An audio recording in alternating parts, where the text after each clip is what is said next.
being able to be at the easel Hey, or look at this. try some new things. Nico, I see Nikko Hey, what's up? Hurtado. What's going on, man? Hey, look at this. Look who just jumped in. Hey, can you guys hear me at I all? can hear you just fine, Nico. Yep. Oh, okay, I okay, can cool, hear cool. you. Sorry. Uh, How you guys doing? we're good. Welcome to the show. Oh, thanks, man. Yeah, honored to be on here. It's cool. I'm excited for the the seminar and conference and stuff. Well, right on.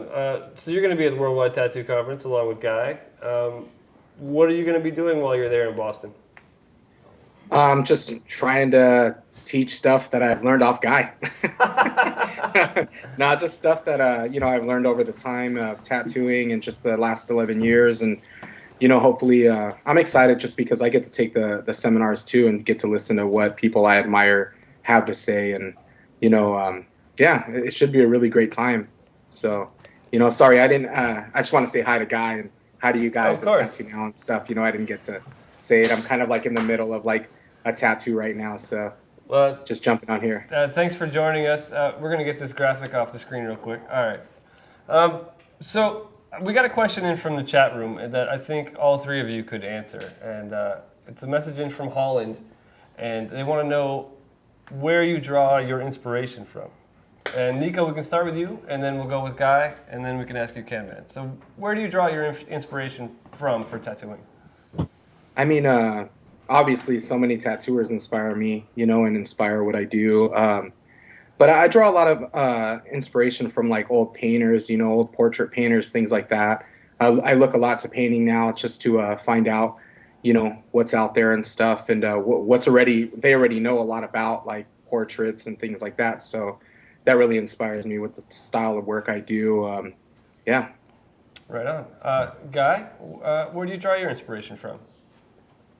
Oh, well, I mean, a lot of it's from other artists. I'm one of those people who's not afraid to admit how much inspiration I get from others, including artists, half my age.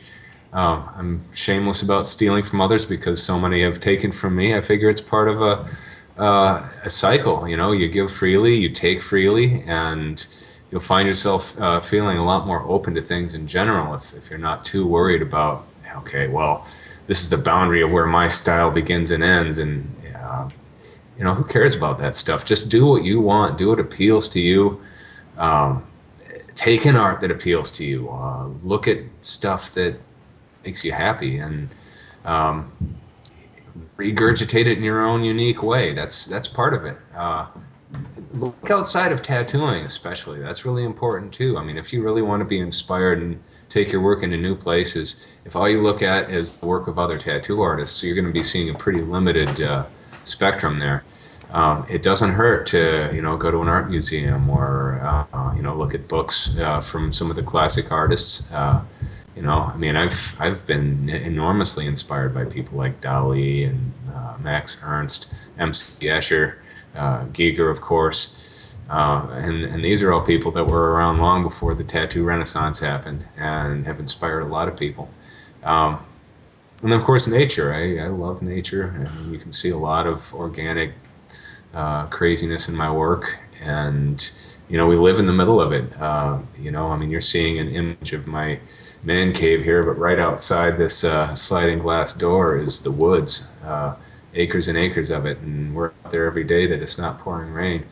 And I've learned to look up close, look at gnarly old tree stumps and rotted mushrooms and things like that. And our toddler is really into that stuff too, so now I'm getting even more time immersed Excellent. in all that. Canman?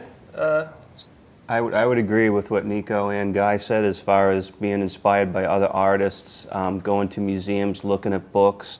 I'm the same as Guy. I like to do a lot of hiking, so I've been paying more attention to the details and even looking at scenery or finding little pictures as I'm hiking.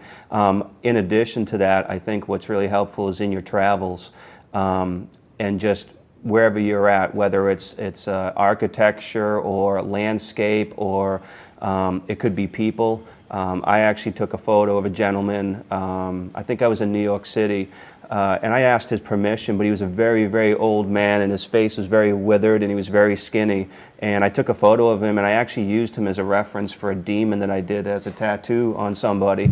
And it was a great reference. And I've also looked at a lot of statues, like when I've traveled to Italy, just taking different angles of the statues that are there.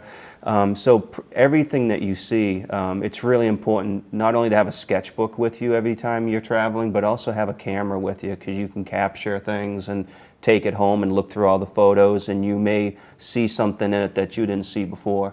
Again, a picture of an old man that you see sitting in maybe you took a picture of this cool car or something, and next to it there's an old man sitting there, and then you look at that photo later and you're like, wow, he kind of looks like a gremlin, and you might use that in one of your pictures. So yeah, everything. So That's great.